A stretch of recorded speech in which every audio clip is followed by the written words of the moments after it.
This is Thomas Wayne Riley, and you have found yourself in the American Southwest.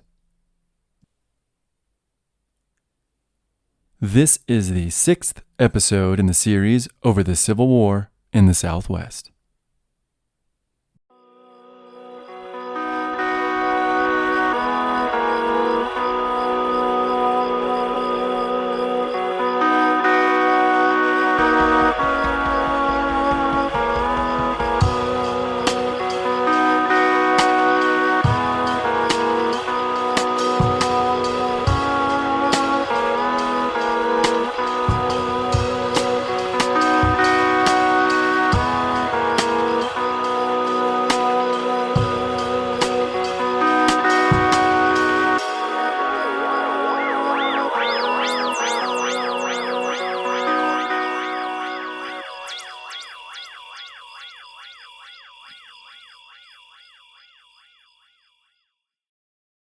This episode is graciously sponsored by one of my new favorite companies, the Buffalo Wool Co. Y'all know I have great love and respect for America's national mammal, the bison. My very first episode was over the wild and woolly beast, so when I tell you I discovered a company that makes 100% bison wool products, 100% in America, you know how excited I got. The Buffalo Wool Co. makes the most incredible and comfortable socks you've ever worn. Not only are the Buffalo Wool Co. socks comfortable, but they are warm. You can wear them in the house, to bed, or on a hike. I wore mine in the sands of Great Sand Dunes National Park, and I've worn my Buffalo Wool Co. socks while hunting in the northern forests of Wisconsin. I plan on wearing them for the rest of my life. Buffalo Wool Co. 100% guarantees you will love the product or your money back. The owners of Buffalo Wool Co. have been raising bison in North Texas for almost 30 years, and they're even more passionate about the amazing animals than I am. Buffalo Wool Co. not only makes socks, but also knit caps, gloves, scarves, and extremely warm and comfortable clothing for kids. My wife and I have a little one on the way, and I will absolutely be keeping our kids snug and warm with the Buffalo Wool Co.'s expanding brand. If you like being comfortable and warm and looking awesome while doing it, and if you support 100% made in America clothing, by people who are passionate about these animals and the ranchers who raise them, you will love the Buffalo Wool Co. Head over to their website, thebuffalowoolco.com, or my website, theamericansouthwest.com, where there will be a link on the home page. That's thebuffalowoolco.com. If the Confederates succeeded in occupying California, New Mexico, and Arizona, negotiations to secure Chihuahua, Sonora, and Lower California, either by purchase or by conquest, would be opened. Sibley thought that he would have little difficulty in consummating the ends so devoutly wished by the Confederate government. Confederate Major in New Mexico, Trevonian Theodore Teal. Express messengers sent by Canby to Denver arrived in that Colorado town on January 2nd, 1862.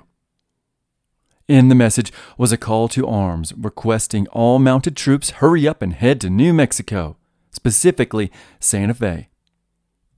They were to be used in the defense of that territory against the Texans, who had taken over the southern portion and declared the territory of Arizona for the Confederacy. After the dispatch was received, 2 companies of miners and frontiersmen, hardy men, who had been toiling away in the Rockies, 2 companies were formed composing of these men near Canyon City, Colorado. Canyon City is southwest of Colorado Springs on modern-day Highway 50. Late in the year, as winter approached, was the perfect time to recruit in Colorado. Once the mountains became impassable with snow and the rivers and creeks froze over, prospecting and mining became pretty impossible tasks. These men, already prepared to wait out the winters in the towns of the Front Range, were excited at the prospect of spending the winter in warmer New Mexico and on a little adventure of war. They figured, heck, they'd be back before next season anyways. At Canyon City, these frontiersmen with long hair and long beards, men who would have been mountain men in eras past, I guess we're mountain men even in this era, they were recruited and drilled under 2 federal commanders named Dodd and Ford. The men called themselves the Dodd and Ford Companies, but the Union designated them Companies A and B. B was soon sent to Fort Union, where at that time Kit Carson and his New Mexican volunteers were stationed. Canby felt like Fort Union, if it came to it, would be the Union's last stand in New Mexico. The fort was easily defensible, and it could easily receive supplies from the east and men on the trail from Kansas. Company A was sent to the far south to Fort Craig.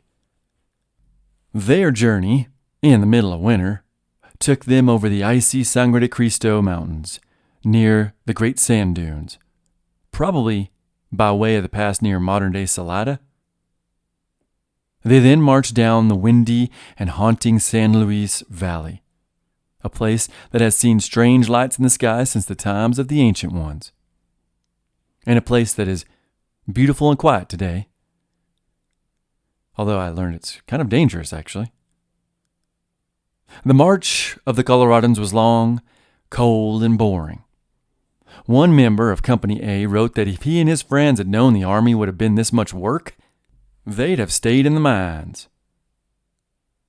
At this time, early in the war, Canby, like Baylor, was having quite a few of his own problems. Mainly, Canby and the Union had not paid the federal regulars in a year by this point, and the volunteers hadn't been paid at all. And because of this, a few mutinies occurred at Fort Union and another camp, which saw the mutineers flee for the mountains after the small revolts.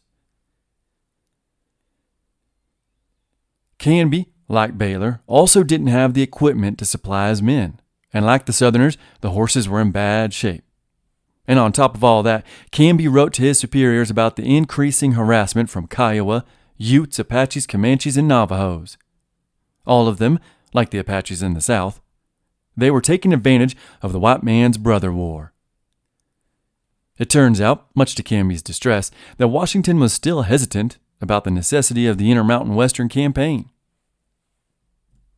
Even still, Canby did indeed have an estimated 4,000 New Mexican volunteers and 1,500 regular federal troops, all throughout the territory. By 1862, he really did far outnumber the Confederates. But both sides thought the other had far more superior numbers. Baylor was clueless to all of this disunion among the Union troops. If you'll remember, at the end of 1861, he felt like a three-pronged attack by enormous federal forces was imminent and bearing down on his little corner of the Confederate Empire. And he knew he was toast if the promised reinforcements didn't arrive post-haste. Sibley, though, was on his way. And Sibley, with his brigade, he had a plan. He shared this plan with Jeff Davis, who agreed and signed off on it. First, Sibley would take Fort Craig, and then Santa Fe, and then the rest of New Mexico, with Fort Union being the prize. He'd then march north to Denver, take the mines and the Confederate sympathizers before heading west to the disaffected and anti-United States Mormons, who would welcome the Confederacy, he thought. He'd then march southwest to Southern California and take it before securing all of the state for the rebels. Easy as 1, 2, 3, right? Except the Hispanics of New Mexico, especially after Baylor's disastrous retreat, they were no longer excited to be in rebellion. Not to mention, you simply at the time couldn't grow enough food in New Mexico to support that many troops. Just listen to my episodes over the invasion of New Mexico by the Spanish. I also listened to the Anasazi episodes that outlined their hardships with drought and their necessity to keep granaries in case a drought comes. In Colorado, the sympathizers had already left, or they were keeping their head down until the war blew over and they could head back into their mines. But most everyone still in Colorado were pretty strongly for the Union, if they cared at all about anything other than finding wealth in the streams and mountainsides of the Rockies. And the Mormons? I should know. While they were furious at their treatment by Americans in the Union government, they were strongly anti-slavery. Many of the new members, the ones not from England, were somewhat wealthy and from the South. Once they'd arrived at Deseret, or Utah, they had given up their slaves and most of their wealth to the church. They weren't about to fight for slavery. Joseph Smith, the founder of the church and its first prophet, he was dead by now, but he had prophesied on Christmas Day in 1832 that the U.S. would be torn asunder by a civil war over slavery. He also chastised the church members to stay out of the coming conflict. He wrote 29 years before the war between the states, quote, "Verily, thus saith the Lord concerning the wars that will shortly come to pass, beginning at the rebellion of South Carolina, which will eventually terminate in the death and misery of many souls." He continues, "For behold, the southern states shall be divided against the northern states."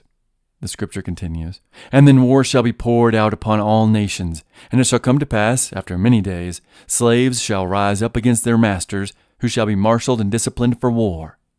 End quote. At the end of the spot-on chapter, he admonishes the saints and wrote, quote, "Wherefore stand ye in holy places and be not moved until the day of the Lord come, for behold, it cometh quickly." End quote. The Mormons, the members of the Church of Jesus Christ of Latter-day Saints, were not going to join the Confederacy in her plan of an empire of slavery, especially in what the members of the church thought was God's chosen land, Utah. Even if they were privy to Jefferson Davis's eventual plan to give up the South slaves to French ships, I doubt the members, even knowing slavery would end soon, I doubt they would have fought for the Confederacy even then. The Mormons were not led by the sword. In fact, they had fled from bloodshed in Missouri and Illinois. And apart from a few raids on Missouri and Arkansas caravans, they were a surprisingly peaceful group of Anglos in the American West. Their prophet, before being martyred, had told them to stand tight and avoid the war over slavery. And that's what they were going to do. In California, that was pretty much the same as Colorado. But actually in California, support for the Union was growing, as you'll hear when I introduce the California column. Not to mention the Pacific ports were being securely guarded by both British and Russian warships. While California at that time was kind of hatching their own plan for secession, or at least right before the war, the actual war kind of took that away. California was securely in the hands of the Union. Then there was Mexico. Their civil war had now led to an invasion by continental powers that would culminate in the installation of Maximilian I. While this would initially be good news for the Confederacy, eventually the British and Union-backed Juarista rebels would make the combination of the Confederacy and the Empire of Mexico an impossibility. France and Napoleon III simply could not provoke a war with England again, not with Prussia breathing down the emperor's neck to his east. Lastly, Sibley, although he marshaled and drilled his ragtag force of Texans into an army, he himself was less dependable. He may have been a war hero, but his body had changed since then. He was described at the time as being a heavy drinker and a, quote, walking whiskey keg. After the Civil War, his bravery would be called into question on account of him somehow managing to miss every single battle in the territory that he would send his men to fight in. Battles I will describe in this episode and in the coming. But all dreams start somewhere, and Sibley's dream began in Texas. But soon he and his brigades would be in the Confederate territory of Arizona. At Fort Bliss on December 14th, 1861, Sibley took command of, quote, all the forces of the Confederate states on the Rio Grande at and above Fort Quitman and all territory of New Mexico and Arizona, end quote. In Ray Colton's The Civil War in the Western Territories, he quotes Sibley's address, and I will quote Colton. An army under my command enters New Mexico to take possession of it, in the name of the Confederate States of America. Colton added that last bit. Continuing with Sibley, though, by geographical position, by similarity of institutions, by commercial interests, and by future destinies, New Mexico pertains to the Confederacy. End quote. Sibley would then tell the Hispanics of New Mexico, quote, "The existing war is one most wickedly waged by the United States upon the Confederate States for the subjugation and oppression of the latter by force of arms.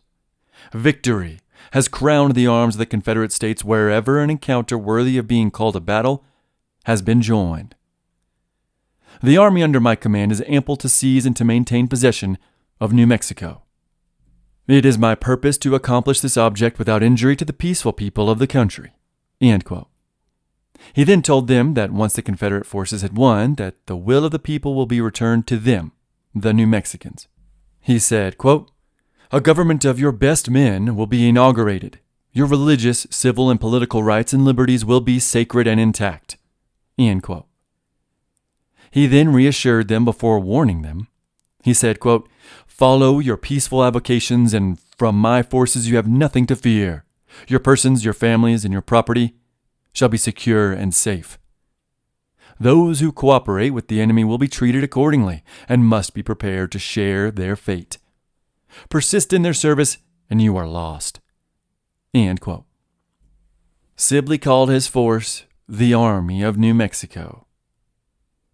It consisted of his 3 brigades, Baylor's Texas forces, the Arizona Guards, the various recruits from New Mexico, and one group of 10 Mesilla gamblers simply known as the Brigands. He now commanded around 3,200 Confederate rebel soldiers, and they were ready for a fight. They were ready to enlarge the Imperial Confederacy. Immediately, though, along the Rio Grande, Sibley ran into trouble.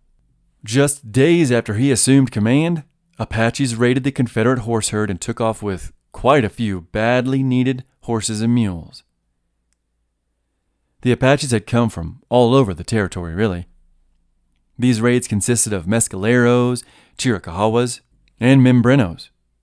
At first they stole just a few animals, but eventually they began taking off with hundreds of severely needed mounts and team animals. The Apaches would often herd them to their mountain strongholds, but sometimes they'd drive them down into Mexico. Sibley's brigade, with its massive amounts of animals, it just proved too tantalizing of a target for the Apaches. Occasionally, the warriors would even burn wagons. In Donald Fraser's Blood and Treasure, Confederate Empire in the Southwest, he writes that the Apaches, quote, "By camouflaging themselves with oil, dirt, and grass, the raiders remained undetected at night, waiting for the pickets to walk to the farthest points of their beats.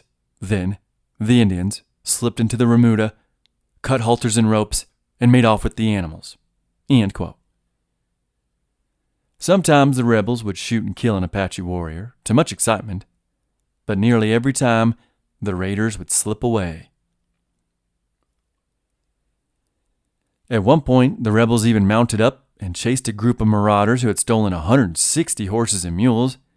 They chased them 20 miles east, all the way to the Oregon Mountains, the place where Leand had surrendered in what now seemed like ages ago. Winter had soured the excitement of summer, and winter in New Mexico was just getting started. The local Mexicans and Hispanics, they also plagued the men of Sibley's brigade. Not because they did anything, they didn't steal or pester them, they didn't even really cause trouble. The Texans just didn't care for them. They called them of low civilization and made fun of their crude homes and tools. These soldiers, far outnumbering the New Mexican Hispanics, they treated the locals a full 180 degrees from how Baylor's forces had treated them. Then, Sibley's soldiers, once it got cold, often ran the locals out of their own homes. And worse, they let their horses eat the locals' fields of carefully planted corn and wheat. Then there was the looting by quite a few unsavory Confederates. Mostly the loot carried off to camp were pigs, chickens, turkeys, goats, just all manner of meat for food. All of this caused harsh tensions between the newly arrived rebels and the locals who were souring on the idea of joining any confederacy. At least the Union had left them alone. Donald Fraser sums this up nicely when he wrote, quote, Despite Sibley's promises, the world as the citizens of Confederate Arizona knew it had changed dramatically during those last 2 weeks of 1861 and the first 2 of 1862. Into their midst had come an army. In reality, an undisciplined, ravenous horde, causing hardship and grief on a scale unimagined. For months, the residents of the towns along the Rio Grande had looked east, eagerly anticipating the arrival of Sibley's Texans. Now, many hoped they would never return. End quote.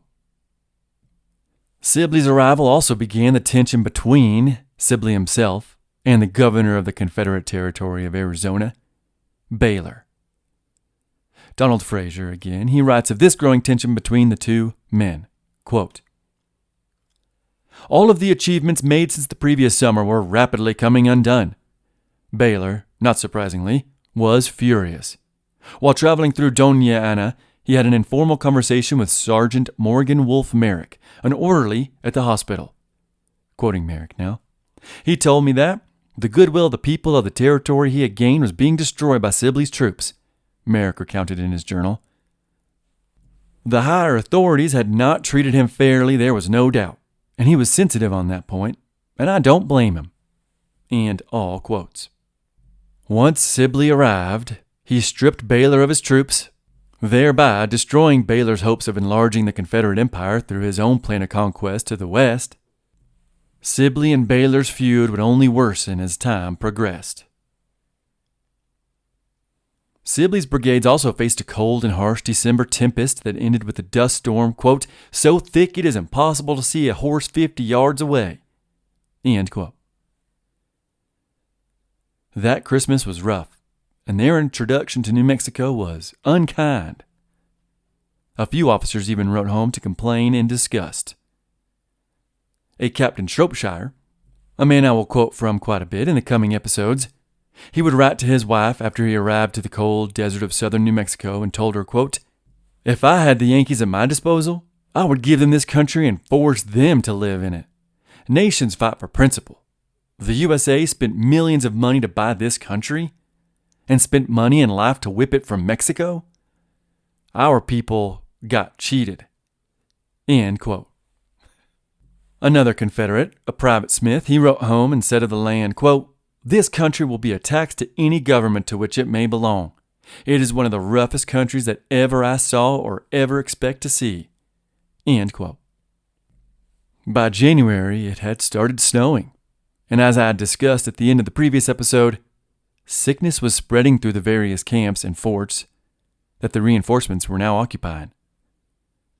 By this time, Fort Fillmore, Doña Ana, Mesilla, and the forward operating base 70 miles south of Fort Craig, a place known as Fort Thorne, I think I called it Robledo, they'd all been filled with Sibley's brigades. And with the reinforcements came whiskey and boredom, a near-lethal combination for soldiers. At Thorne, the men attempted to find more supplies, any supplies at all, but especially shoes and hats. Many of the men had worn out their boots on the incredibly long march from San Antonio, and a lot of them had their hats blown away. Many of the men actually lost everything they owned when a brush fire burned a good amount of wagons along the trail. Some of the soldiers at Thorne upgraded their weapons, and most upgraded their raggedy and torn clothing. Others bought tents and sleeping bags from locals. Much like the Spaniards who invaded hundreds of years before, the Texans found New Mexico's climate cold, dusty, windy, harsh, and devoid of life. Or at least, an easy life. And a lot of snow fell that January on the exposed rebels. Fort Thorne had actually been abandoned by the U.S. on account of its quote-unquote unhealthy climate. And the rebels were finding that out the hard way as soldier after soldier succumbed to disease. And it was probably due to the bad quality of the Rio Grande at this part of its long journey. And a lot of soldiers, while practicing with their weapon, would shoot themselves in the leg or the foot or the hand. Boredom was really taking its toll. It wasn't just the soldiers suffering, though. The animals, the rebels' animals, were in bad shape. Many of them had been rendered useless by poor diet, which caused the wagon loads of supplies to be delayed or even left behind. Waiting around, yet again, was taking its toll. But the march north to Fort Craig was about to begin. The end of boredom was coming, with the beginning of hostilities. Up at Fort Craig, Canby knew the battle was coming, so he, Kit Carson, and Carson's New Mexican volunteers all joined the now 3,800 Federals waiting at the fort that sat on the Rio Grande between the rebels and Santa Fe. Also at the fort was Dodd's Company A from Colorado. Once Canby had arrived, he had ordered all the family out of the fort and made sure they headed north to Santa Fe or Albuquerque, or anywhere other than where the fighting was about to take place. He wasn't going to repeat Lynn's mistake at Fillmore. The fort itself was built on a high bluff above the Rio Grande, and it overlooks the black lava rocks in the sandy valley which surround it. Fort Craig at that time had 7-foot walls, and the Union forces had dug trenches around them. The place, to the Union, felt impenetrable. 4 cannons also protected the fort, and they were all aimed towards the south, the direction the rebels would approach from. Although the place was built to house only 200 men, it now had nearly 4,000 crammed in and around it. Canby had actually named the entire Union camp and the fort Camp Carson, after the dime novel hero himself. And soon, Carson would play a major role in the battle to come, the Battle of Valverde. In mid-November of 2024, I packed up the truck and headed 3 hours south from my home with my dog, and we camped in a mountain range known as the San Mateo Mountains. They are a small range that towers over Fort Craig to the west. After we woke up, with the sunrise, of course, my dog Elvis and I wound our way down the beautiful mountains, which were once an Apache stronghold, and we visited Fort Craig. There ain't much left of it today, really. By the 1980s, it had been looted, and the desert had taken its toll on her walls and fortifications. Elvis and I walked amongst the ruins and what little still stands. I took a look at the river. I watched over the surrounding landscape I'm about to describe to y'all, and even though little evidence of its fortifications still exists, I could tell that the fort was in a good defensive position, and I could not imagine marching up to it and wanting to take it. I will have pictures up at the site of the fort, theamericansouthwest.com. In the first week of February 1862, with supplies running out and the weather turning more nasty by the day, Sibley finally gave the order to advance north to Fort Craig. First Sergeant Hart would write in his journal before mailing it off that, quote, "Dangers thick and imminent crowd upon us, but yet I fear not," end quote. Captain Shropshire, I'll call him Shrope a lot, the man who I quoted earlier, who was not overly fond of the Confederate territory of Arizona, he would write to his wife of the battle he knew was coming, and it is a touching letter, and I'll read some excerpts from it now, if I can get through it. It's tough because I know what ultimately happens to Shrope. "You expressed a hope that I might return in the spring. I fear not. The war, to me, now appears but just begun. The deeds of heroism and acts of sacrifice will be but nothing to those that will yet occur before peace and quietude are restored to us. But, darling, let us hope for the better and pray that we will soon be reunited. I am no soldier, and am longing for a release. My home with my wife and little one are more to me than all the flags and pomp and circumstance of the military. I would not forego them to be generalissimo of the American continent. My mind has been idle and allowed to roam at will. Many are the fancy castles I have built you and I and our little ones. I have once been happy beyond my most vain expectations and can see no cause why I should not be again. Yours affectionately, Shrope." On February 16th, 1862, after marching through a howling snowstorm, Sibley's brigades stopped within a few thousand yards of Fort Craig. During the previous day's march, one Confederate soldier remarked that the wind blew, quote, so hard as to almost pull the face off a man, end quote. It had not been an easy march or an easy time in New Mexico thus far. Many of the rebel soldiers were sick. The 1-month rest at Fort Thorne hadn't been long enough, especially after their incredible and long march from San Antonio to Fort Bliss. Smallpox and measles were rampant, and many of the men were suffering from pneumonia. The rebels were in bad shape.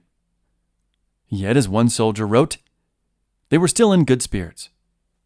Quote, the men are all in fine spirits around the campfire. They crack their jokes and sing as merrily as if they were home. End quote. The rebels were ready for a fight.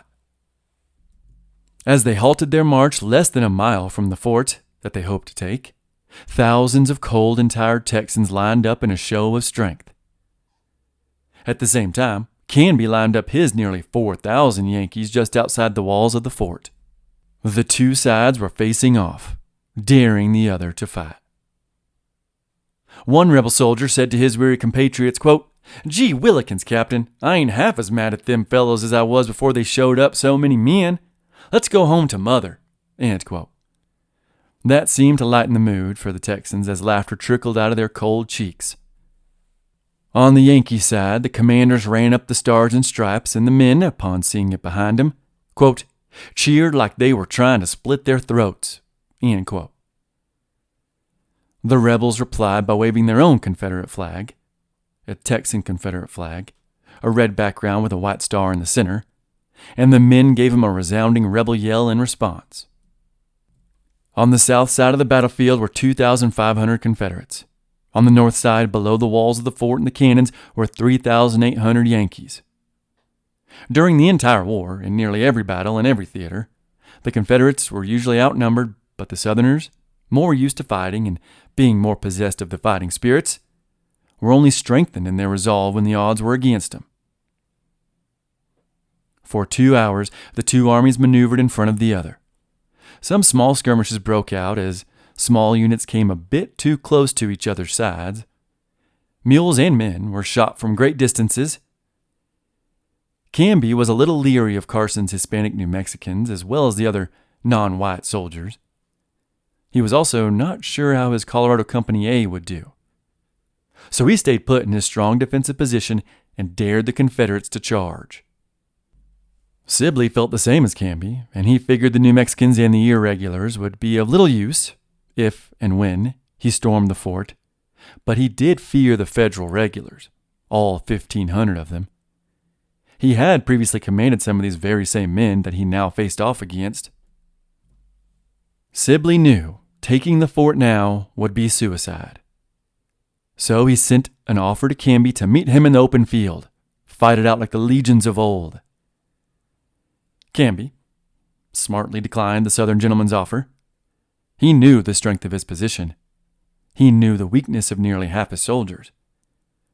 He was going to force Sibley to charge the fort where he had the advantage. At nightfall, both armies withdrew from their positions. One Confederate surgeon deemed the whole day a quote-unquote perfect farce. Back at the main rebel camp, some 7 miles south of Fort Craig, Sibley was disappointed that Canby hadn't come out and fought on the open plain, but you can't blame him really. So Sibley devised a plan. He would move his entire army across the Rio Grande, through the tall dunes, and come out above Fort Craig, which would separate Canby and the fort from the road to Santa Fe. He could then force them out of the fort and onto a battlefield of Sibley's choosing. And he already had the battlefield of his choosing in mind, too. Remember, he served for quite some time in New Mexico, and he had commanded many of the regulars at the fort, which is why he knew they would fight. And fight well. But the place that Sibley chose was a spot he remembered as having a large field of silt and sand on account of the Rio Grande changing course there quite a few times in recent epochs. There was also at this spot the ruins of an old pueblo and a large Spanish hacienda. The place was known as Valverde. After visiting Fort Craig, I then took the gravel road that leads to the Rio Grande, and I drove north for about 6 miles. I drove as close as I could to the battlefield. I crossed the man-made canal on one of the few bridges in the area. I crossed some railroad tracks and followed another raised gravel road towards the actual battlefield of Valverde. All around me were cottonwood trees that had either lost all their leaves already, or they were in the process of dropping the few remaining yellow and orange ones that still clung to their branches despite the strong winds that swept through the Rio Grande Valley. The ground on both sides of the raised one-lane road was a mess of floodplain-strewn limbs, trees, and black silt. I had planned on hiking to the river, which was only a few hundred yards away, and viewing the battlefield myself, up close. But the ground looked like too much of a hassle for Elvis and I to cross with a camera slung over my shoulders. Also, the entire battleground is private property now, so I opted to stay in the truck and view the scene from within the confines of my Tacoma. But the place Sibley chose, and the place Canby would fight the rebels in, is not an ideal battlefield. It looked like hell. And with the towering Mesa de la Contadera, which I will talk about a lot, the whole scene reminded me of a cottonwood-strewn moonscape. The coming battle at Valverde would not be an easy engagement for either side. 2 mornings later, on the 19th of February, 1862, the rebels packed up, crossed the freezing Rio Grande, and began their secret march north in the hopes of leaving behind Canby's and Craig's walls, cannons, and strength in numbers. Most of the going for the rebels was on hard black volcanic rocks, but that made the going easier than sand, although there was plenty of sand as well. As they marched north, they also marched higher in elevation until the troops in the lead crested a large shard of lava that jutted out almost to the river itself. It was here that Canby and his Yankees realized what was going on. Immediately, Canby sent Carson and his New Mexicans, Dodd's Company A from Colorado, and some other New Mexicans who had arrived just the day before. He sent them all to fight. They rushed across the freezing Rio Grande as quickly as they could, but they were bogged down in the sand, silt, and mud. Once Sibley noticed the movement, he had his howitzers open fire on the charging New Mexicans and Coloradans. Unable to return fire on account of their position below the rebels, most of the New Mexican volunteers, the ones not killed in the skirmish, they broke and ran. They didn't sign up for this, being taken out from above while being stuck in thick mud, countless broken tree limbs, and cold sand. After the volunteers ran back across the river, the Confederates let out a rebel yell that, quote, must have sent a chill to the hearts of the boys in blue, end quote. After the small show of force, as night approached, Sibley and his men bed down for the evening on this elevated perch. As they were sitting by fires of mesquite trees and driftwood, the commander of the 5th, Colonel Tom Green, said to some boys who recorded it in their journals, quote, "Boys, you've come too far from home hunting a fight to lose. You must win tomorrow or die on the battlefield." End quote. It was around this time, on the night of the 20th of February, that the almost unbelievable story of the exploding IED mules took place.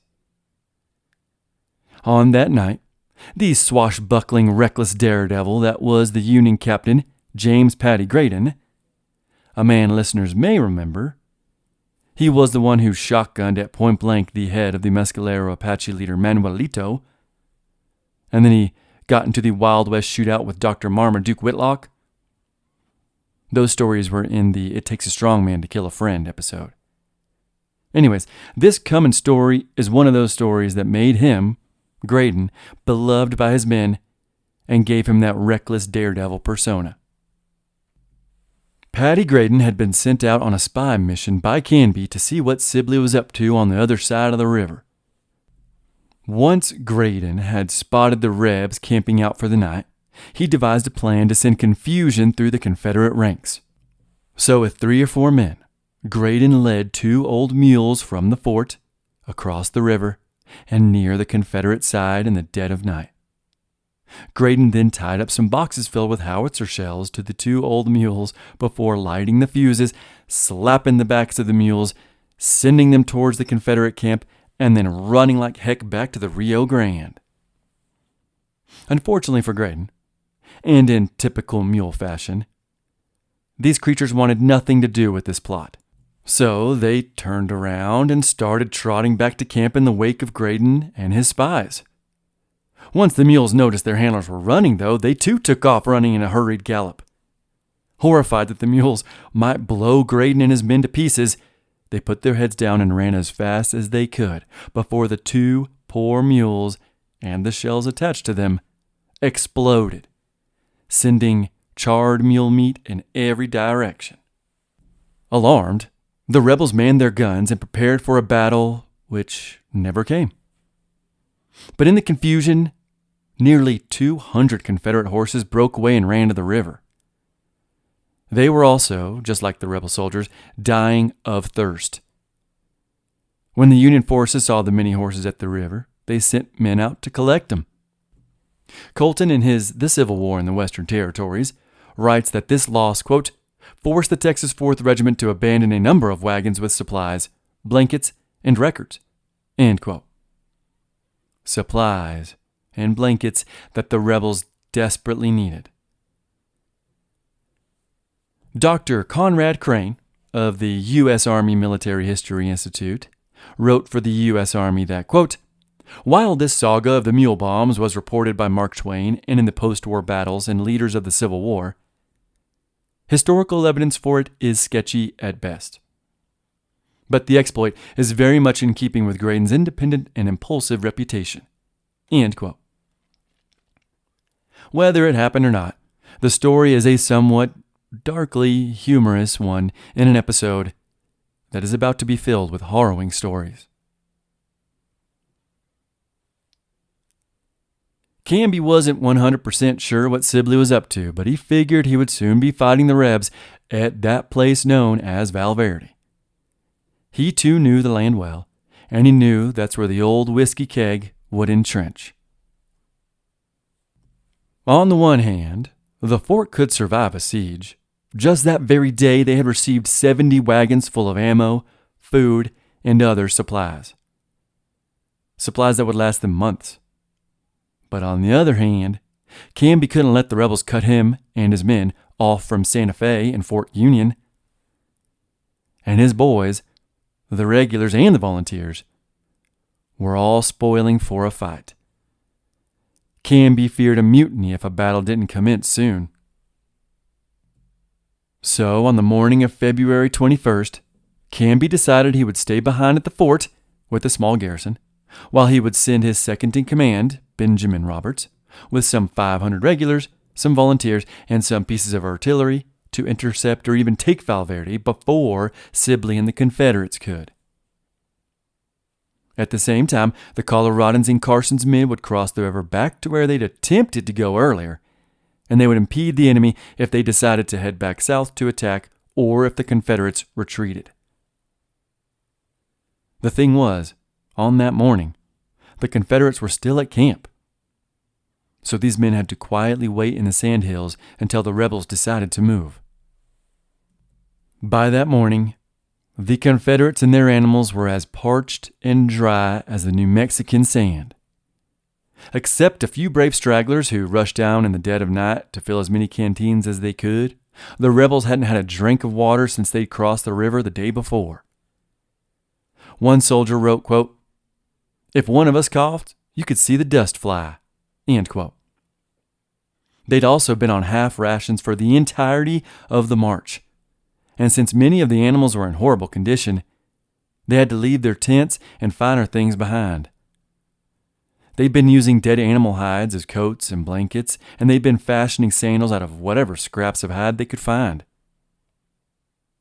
The rebels needed to take the fort and its supplies, or they'd wither away in the wilderness. They simply couldn't sit on the lava and in the sand forever, they had to get going. The first to abandon the rebel camp and ride to the place known as Valverde on the Rio Grande to the north was Major Charles Pyron and his 180 men of the 2nd Texas Mounted Rifles, Baylor's old regiment. They and their animals were dry as a bone, and they were spoiling for a fight. Shortly after Pyron's 2nd left, 5 companies of the 4th Texas followed suit. The remainder of the Confederates stayed at camp. Fraser writes of that morning, quote, "The rest of the brigade remained idle, disinterested observers of the daily routine that had started anew. There was no sense of urgency. The damp, gray morning seemed unremarkable." End quote. Down at the river, Pyron's Confederates watered their horses before noticing a few tents and some New Mexican volunteers across the river on the other side. A few of the riders raced after them before cresting a sandhill near the bank of the river and coming into view of hundreds of Yankee troops. One soldier with Pyron remarked later, quote, "It was soon apparent that we had overcropped ourselves. In short, bit off more than we could chew." End quote. The Texans immediately wheeled around and began taking up positions behind sand dunes and a large row of cottonwood trees. The place is littered with cottonwood trees. Right when they were in position, about 350 Federals Canby had sent under Roberts came over the low hill, the very same hill they'd just left from. The rebels commenced a fire, and the Yankees returned it. But the rebels were outgunned, and eventually they fled to a position behind them, which allowed the Yanks to set up their 6 pieces of artillery. These guns would prove to be the key to the battle. It was 2 whole hours after Pyron had sprinted with his men to the battlefield before the remaining Confederates at camp heard the distinct sound of rifle and cannon fire to their north. Immediately, instinctively, the rebels sprang to action. They grabbed their guns and they began to mount their rides. But for some reason, their superior officers told them to stand down and wait for orders. Perplexed, one Texan yelled, quote, "By God, are you going to let Pyron whip them before we get there?" End quote. Finally, Thomas Green gave the order for the Confederates to race to the battlefield below them at the river. He also ordered a contingent of men and artillery to approach the fort in a strong show of force. Carson witnessed all this and sent a runner back to Canby. Canby then told Carson to leave a few of his men there, and the rest of his volunteers with the Coloradans needed to race the 6 miles north to Valverde. The battle had begun. An hour after the initial volley, the 4th arrived and took up their own position among the cottonwoods and behind the sand dunes, and all the while they were, quote, "in high spirits and singing songs," end quote. That is, until the battle became real. One soldier named Nunn later wrote in his journal, quote, "As we came into line, the balls greeted us with a viper's hiss," end quote. Once reaching cover at the line of trees, Nunn wrote, quote, "Now, for the first time, did I fully realize the terror of the battlefield," end quote. A half hour later, the Texan 5th and a company known as Lang's Lancers raced down the ravine that ended in a small canyon which poured out at the banks of the Rio Grande, just north of the all-important black Mesa de la Contadera. When Lang and his men arrived, they realized in horror that they were way right of the Confederate line, and in front of them were 1,000 Federals, their rifles pointed directly at them. Many of the 5th were shot off their horses as they exited the tight canyon. But they were able to reach those sand dunes and cottonwoods their Confederate brethren were also using as cover. This row of trees was now nearly devoid of limbs from 2 hours of cannon fire, like some photograph from a World War I battlefield. One Texan would later write, quote, "It did look a while as if the Yanks had taken a contract to bank and limb all the cottonwood trees in our vicinity. The ping and spud of their bullets, the roll and thunder of their bursting bombs, and the crash of fallen timber about us had no comfort in them." End quote. As the Texans continued to arrive, the Federals made another blunder by having a good portion of their men across the Rio Grande at the northern and left end of the Union battlefield. While they did pin down much of the 4th, they now had their back to the river. At the same time, Dodd's Coloradans had waded the river towards this same left Union side of the battlefield and had stopped to fix bayonets amongst those same cottonwoods. They then began to ease towards the Confederate line. Seeing this movement, head of the 4th, Dirty Shirt Scurry ordered the men with the accurate French Minié rifles that Jeff Davis had procured them. He ordered them to take out officers and as many men as they could, and when the enemy got close enough, the shotgunners would do the rest. And if the sharpshooters were wounded or killed, Dirty Shirt Scurry told his men that the rifle must then be, quote, given to one of the shotgun men who was put in his place, end quote. As the Coloradans advanced through the sniper fire, they managed to take out a few of the rebels. I will now read to you a passage from Megan Kate Nelson's The Three-Cornered War about this particular scene. It is graphic, but kind of awesome. As the Coloradans advanced, quote, they fired, sending hundreds of bullets, quote-unquote, as thick as bees, thunking into the sandbank and into the bodies of the 4th Texas sharpshooters. They caught one as he leaned out too far from behind a tree, and he fell to the ground, quote-unquote, with heart-rending groans. Bright red drops of blood spattered the sand as another Texan was, quote, shot through the mouth and his tongue nearly shot out, end quote. He impressed his fellow soldiers by pulling out a part of his tongue, quote, which was hanging ragged to the edge, end quote, and cutting it off with his knife. End all quotes. That is hardcore. If I was a miner on a little adventure in war and I saw that, I would no doubt say to heck with this, and I would march back off to the dark caves I was used to. But what happened next in this battle is even more harrowing and brave, foolish and brave. It sounds like something out of a Napoleonic battle or like the Crimean War, not a scene from the American Civil War. I will again quote Nelson while I tell of this charge by Lang's Lancers. Nelson does a great job in this story. She does a great job for the whole book. Her book personalizes the Civil War in the Southwest by following certain individuals. Sometimes it works, like when she follows the men I'm about to read the names of, like Ickes from Colorado. But sometimes it don't work, like when she follows Canby's wife and various other adjacent characters during the war. I suppose if you're not reading just for research, like I do, it's a great book. But anyways, this telling of Lang's Lancers charge is a great read, so I will just quote her. But to preface it, Lang and his mounted Lancers showed up to the chaotic battle with the Rebs broken up into units, taking cover against a strong and solid Union line.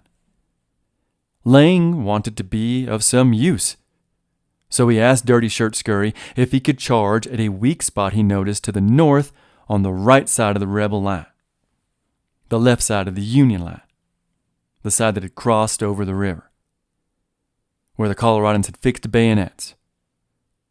Scurry refused this ask by Lang, but Lang did not let up. So eventually, Scurry relented and allowed the man to lead his 50 brave mounted Lancers into battle against impossible odds. And a lance is just a long wooden pole with a sword at the end, with a very sharp machete-type blade at the end.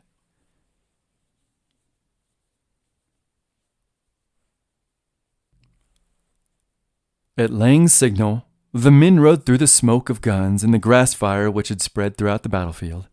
They were heading directly for Dodd's Coloradan volunteers. The blades of their long lances were held low as they charged the Yankees, who were beginning to notice the danger rapidly approaching them. Theodore Dodd, remembering his training, formed his men into 2 rows, with one row on their knees and the other above them. He told them to wait and hold their fire until his signal. The horses were still bearing down upon them. "Steady there, my brave mountaineers," Dodd yelled. "Waste not a single shot. Do not let your passions run off with your judgment. Lang and his men, though, were closing the gap. "Steady, men. Do not fire until I command," Dodd said coolly. Colorado soldier Ickes later wrote that the horsemen and their lances were, quote, "each tipped with a small secesh flag," end quote, from Texas, red with a white star. "Steady, men," ordered Dodd. "Guns to faces, but wait for the command to fire." When Lang and his lancers were within 40 yards, Dodd gave the command. "Fire," he ordered. "They're Texans. Give 'em hell." Now for Megan Kate Nelson's summary. Quote, Ickes, in the second row, fired his gun. Then came the dull thud of the impact of bullets in flesh, the terrified bleats of horses, the screams of men. When the smoke dissipated, Ickes could see that, quote, "many brave Texans had bit the dust. Many horses were riderless," end quote. The rest of the lancers wavered for a few moments, and then, quote, "on they came, and fierce fellows they were with their long lances raised," end quote. The Coloradans had reloaded their guns, and, quote, "we gave them a second volley," end quote. Then they rushed upon the lancers with their bayonets. Quote, "they appeared bewildered, did not appear to know how or what to do," he said. Ickes and the boys took advantage of the Texans' confusions and leapt upon them, stabbing and bludgeoning the Confederates with their bayonets. One of Ickes' comrades ran his bayonet through one Texan, quote, "and then shot the top of his head off," end quote, for good measure. The Lancers were soon butchered, Ickes wrote. "I cannot call it else." Captain Lang staggered back to the Confederate lines, mortally wounded. He did not know how many soldiers he had lost, half of them at least, maybe more, and almost all of the horses. The men of the 4th and 5th Texas looked on, temporarily stunned. It had been a gallant charge, but a doomed one. End all quotes.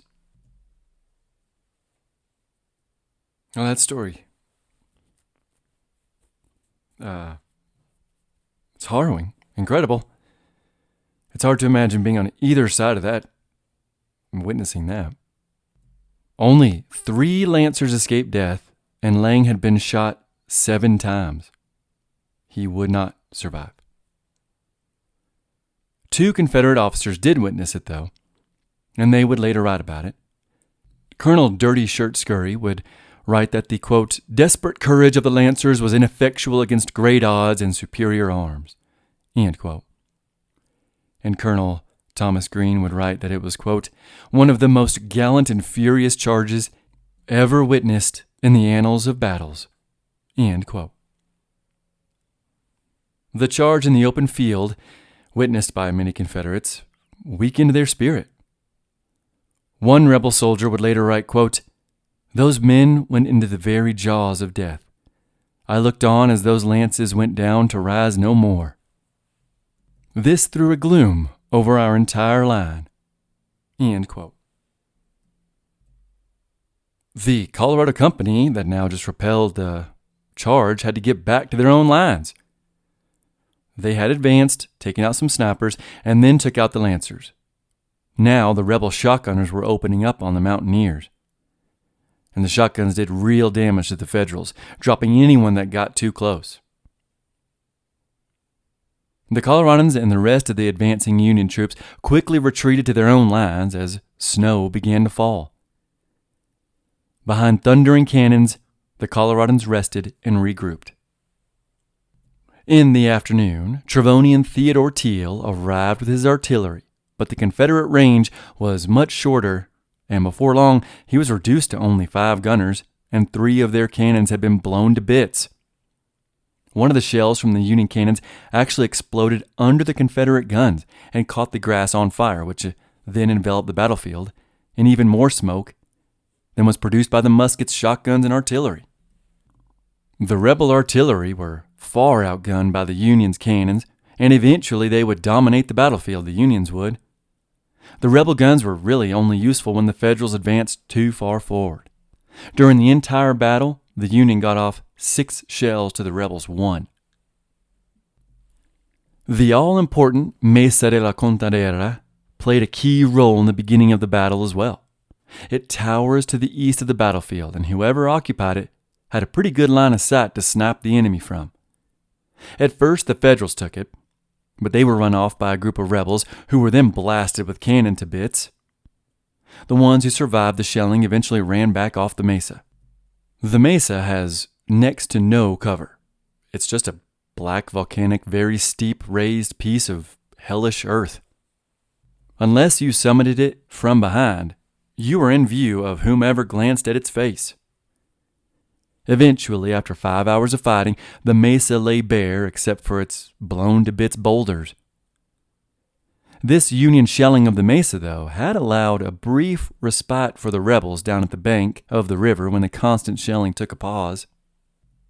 Many of the rebels began digging for water, gathering ammo from fallen soldiers, eating what jerky they carried, and wrapping themselves with whatever they could find to protect against the cold and falling snow. The Unionists were also exhausted. The battle at this time began to calm down, and a lull occurred for about an hour.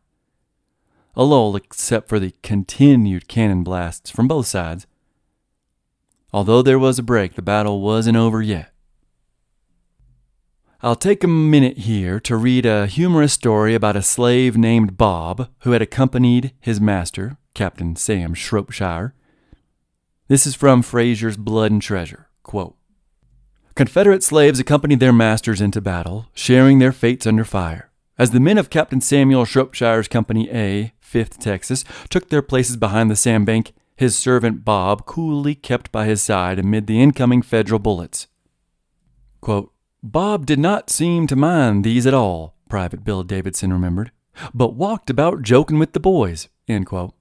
When the Union artillery began shelling that portion of the rebel line, the bondsmen quickly and prudently sought shelter to the rear. Quote, the first shell went beyond us and exploded among some horses, Davidson wrote. Bob's eyes got a foot wide.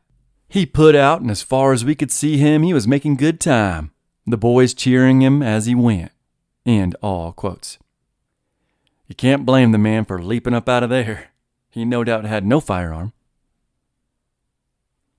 By 2:45 p.m., Canby had left a few troops at Craig, and he had joined the battle.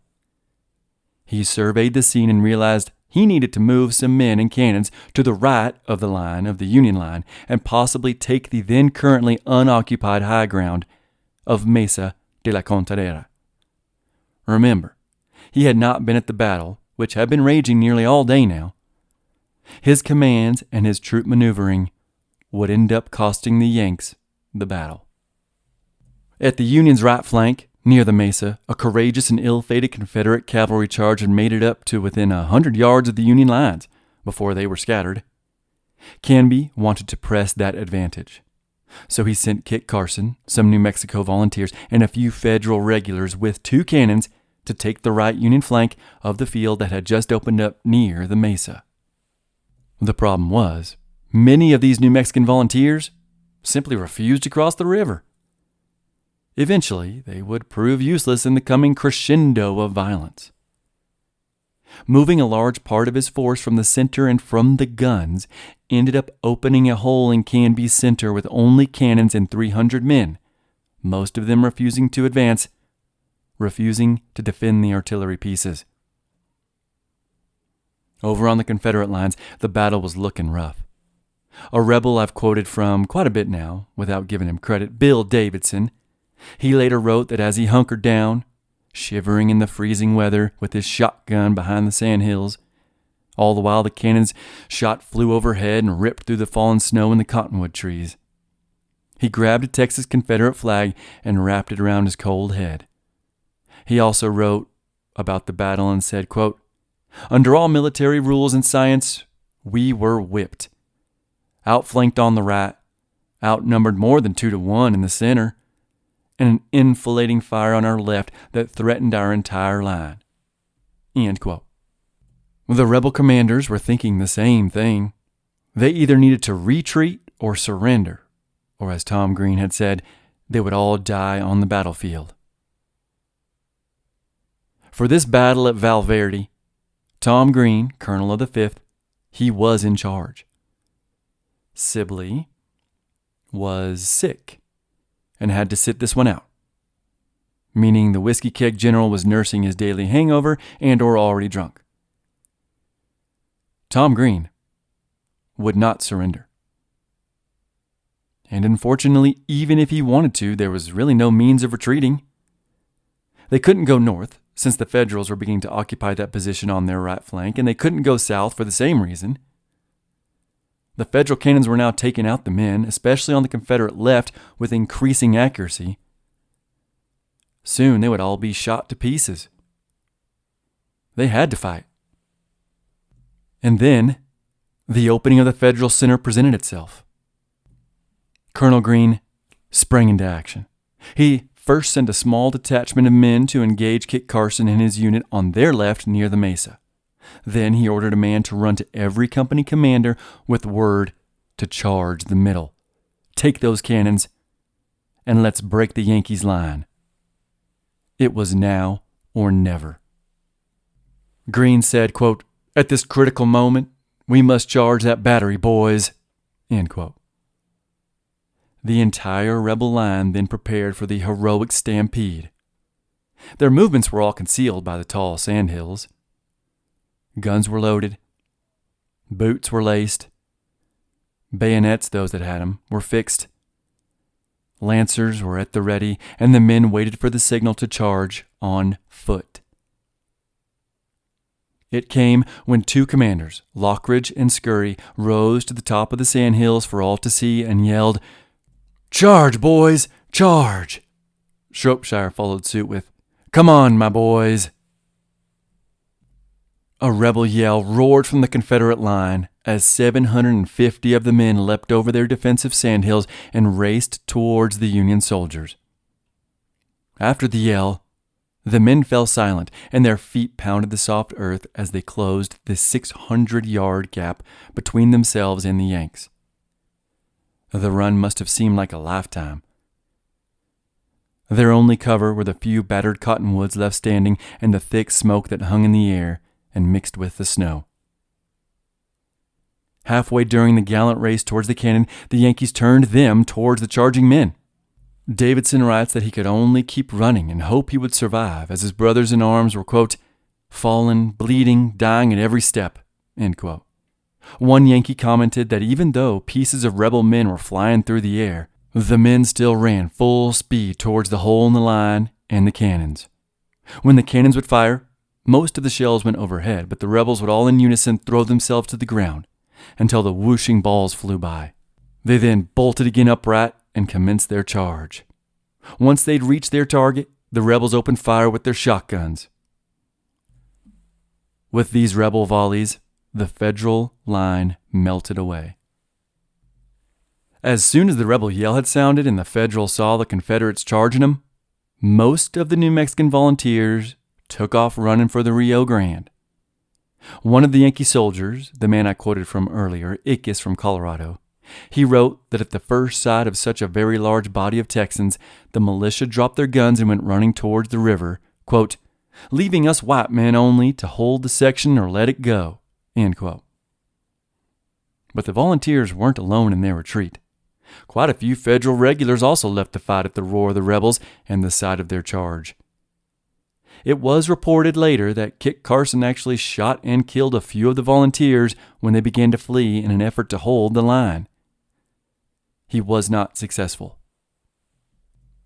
One of the rebel officers, the filibuster scalawag Lockridge, who had fought with Walker in Nicaragua, and who had signaled the beginning of the charge, he would meet his maker during this battle. Here's the ending of his story on Earth as told by Colton in Civil War in the Western Territories. Quote, "Major S.A. Lockridge led the charge. As they neared the guns, a Confederate officer shouted, 'Surrender, McRae, we don't want to kill you.' In response, this gallant officer, with one arm shattered, leaning against the breech of one of the guns, replied, 'I shall never forsake my guns.' Lockridge placed his hand on the muzzle of the same gun. Both raised their revolvers, fired at each other, and fell dead across the gun, their blood flowing along its surface." End quote. While that's a great story of heroism and courage, Trevonian Theodore Teal would later claim that he witnessed the charge from his position near the Confederate artillery and no such duel took place. And when McRae was in charge of the battery. When McRae's body was removed, it was discovered his revolver had not discharged a single shot. Regardless, both McRae and Lockridge would perish in the battle. Fraser, though, has Lockridge reaching the cannons, screaming, "This is mine!" and then falling dead from a fatal shot. He was last heard saying, "Go on, my boys, don't stop here."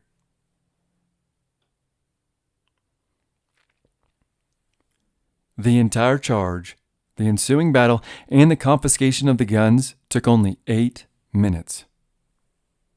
After a ferocious hand-to-hand battle with swords, revolvers, machetes, lances, and rifles as clubs, the rebels soon overtook the Federals, and before long, the Union soldiers began their retreat back across the river. But they couldn't very well drag their cannons with them. The few that thought about it sabotaged their artillery. A few left them intact behind. But one Union man, a man who had been firing the artillery, jumped up on the pile of shells. Shells filled with gunpowder and death. He leapt up on the ammunition, yelled, "Victory or death!" before firing his pistol into the shells and vaporizing himself, a few of his comrades, and quite a number of the Confederates. Just as Ickes from Colorado had witnessed and participated in the defeat of the Lancers, he also witnessed this kamikaze Yankee.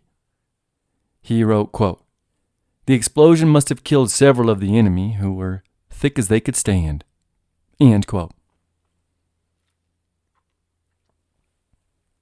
Before the Confederates could recover from the enormous blast, they began taking rifle fire from the Federals. It was to their left and rear. It was Kit Carson and his men near the mesa. What few hadn't fled the field, never to return. Some of the Texans dispersed, but most of them stayed put. And behind them and to the right, more Texans were arriving. Kit Carson was forced to retreat.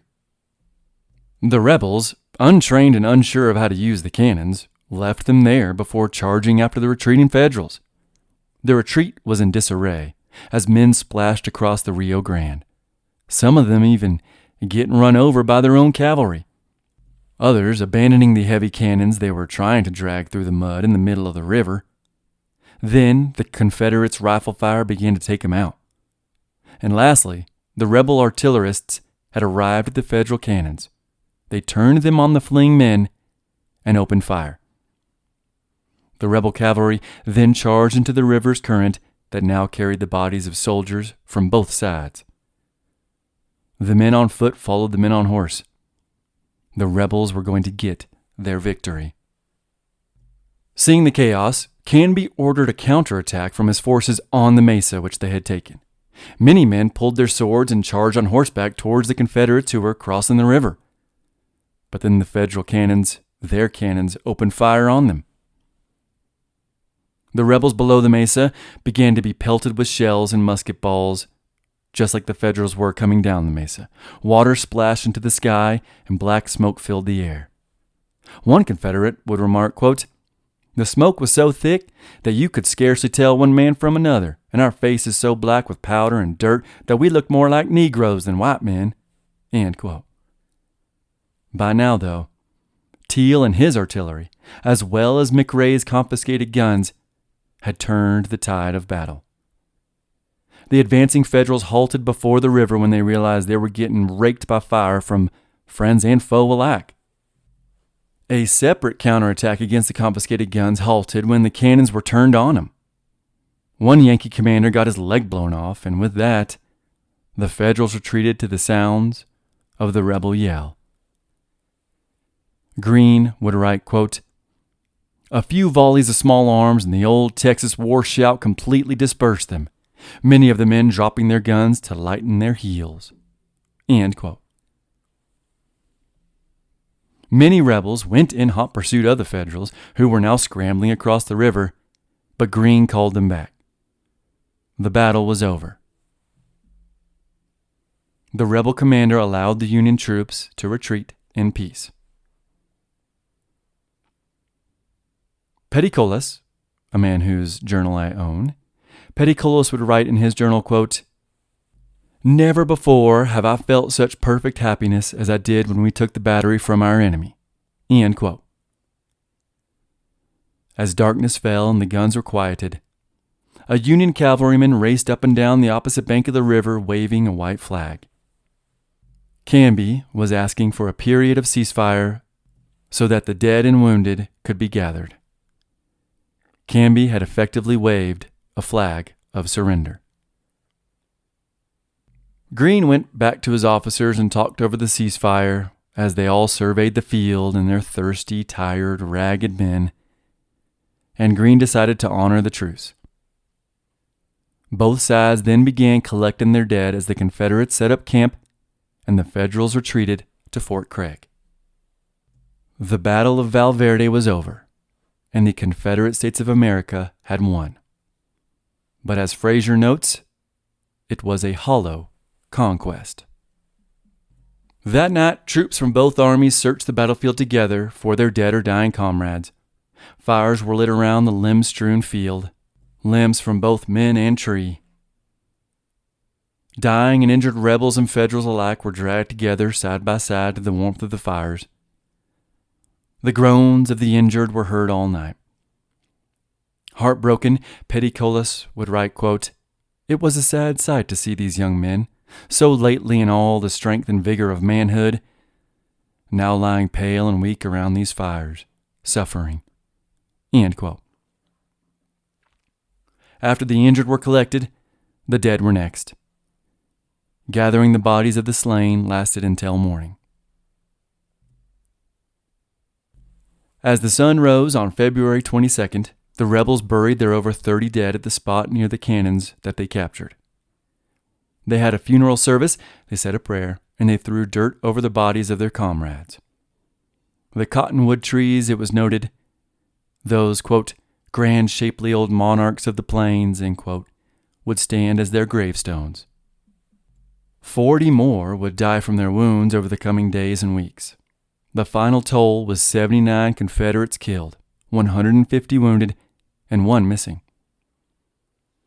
The rebels lost nearly 10% of their entire fighting force in New Mexico in the battle.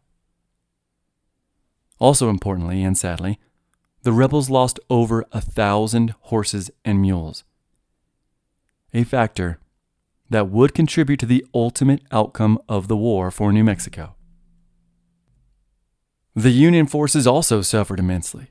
The final toll was 110 killed, 240 wounded, and 35 missing. 1 in every 5 men had been hit by Confederate arms. They lost nearly 16% of their fighting force. 110 of those killed were around the battery, the Valverde guns. That's what they would come to be known. One casualty was Lieutenant George Bascom. He had died while retreating across the Rio Grande. They pulled his body from an eddy. If you'll remember, it was Bascom's actions that had caused the cutting of the tent, which had started Cochise and Mangus's war against the White Eyes at Apache Pass. A war which will continue against Baylor in the next episode. The Union forces would bury their dead on February 23rd in the graveyard at Fort Craig. A graveyard I have seen. Colton writes that, quote, "In proportion to the number of troops engaged, the casualties in the Battle of Valverde were unusually high. Colonel Roberts reported they were unexampled in any battle fought on this continent." End quote. Colonel Steele, the leader of the 7th Texas Mounted Volunteers, with a similar flag of truce, would ride to Fort Craig during the ceasefire and ask Canby personally for medical and hospital supplies for the wounded men. Canby immediately agreed and offered them to the rebels. After the battle, the Confederates looted the field for any and everything that was useful. Hundreds of rifles and tons of ammo had been collected. Overcoats, blankets, watches, knives, anything of value to the war effort was taken. And most importantly, food was found and stored. The Federals had marched with 3 days of rations in their packs. The rebels discovered, much to their relief, that there was sugar, coffee, bacon, bread. These were all welcome for the starving Confederates who had been on half rations for days. Later that afternoon, on the 23rd of February, 1862, Sibley would send a delegate to the fort and order them to surrender. But Canby would refuse. Some of Sibley's officers wanted to take the fort right then and there through battle. But most of the men, they knew that would be suicide, and the plan was shut down. With food and supplies running low, they only had 3 days' worth. The Confederates couldn't very well stick around. So eventually, Sibley's brigade would break camp and march up the Rio Grande towards Santa Fe with their Valverde guns. Canby and Fort Craig were essentially surrounded. They were cut off. Baylor's men were to the south of him, and Sibley's men were to his north. Now, Sibley, although he had wanted to take the fort, he instead rendered it useless. Canby, although defeated, was not finished. He decided to send what remained of his New Mexican volunteers and the militia forces north, ahead of the marching Confederates in an attempt to impede or obstruct their movements.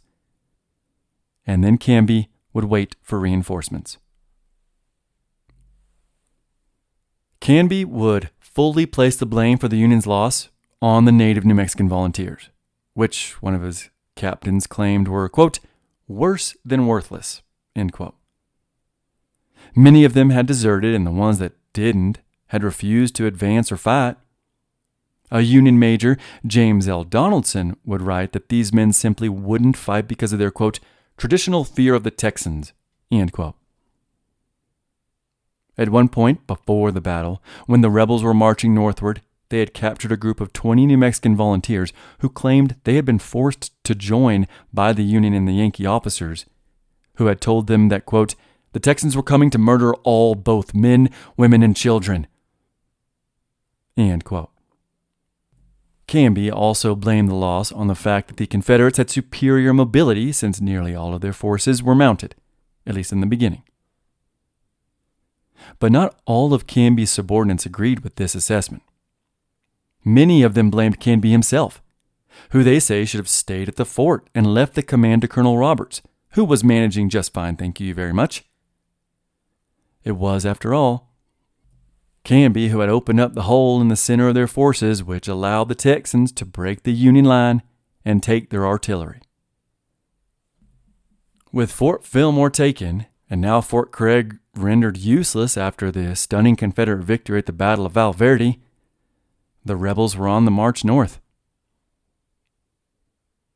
I would like to close this episode with a few lines from a poem one of the Texan veterans wrote later in life about the Battle of Valverde.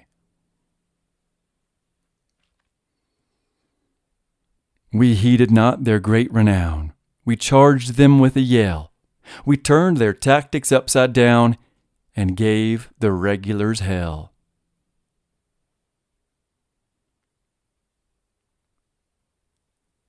In the next episode, the Confederates will take Albuquerque and Santa Fe before they begin their march northeastward towards Fort Union.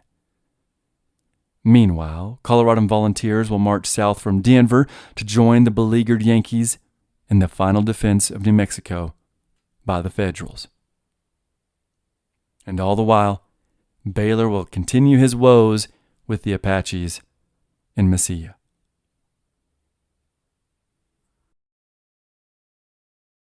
This episode is graciously sponsored by one of my new favorite companies, the Buffalo Wool Co. Y'all know I have great love and respect for America's national mammal, the bison. My very first episode was over the wild and woolly beast, so when I tell you I discovered a company that makes 100% bison wool products 100% in America, you know how excited I got. The Buffalo Wool Co. makes the most incredible and comfortable socks you've ever worn. Not only are the Buffalo Wool Co. socks comfortable, but they are warm. You can wear them in the house, to bed, or on a hike. I wore mine in the sands of Great Sand Dunes National Park, and I've worn my Buffalo Wool Co. socks while hunting in the northern forests of Wisconsin.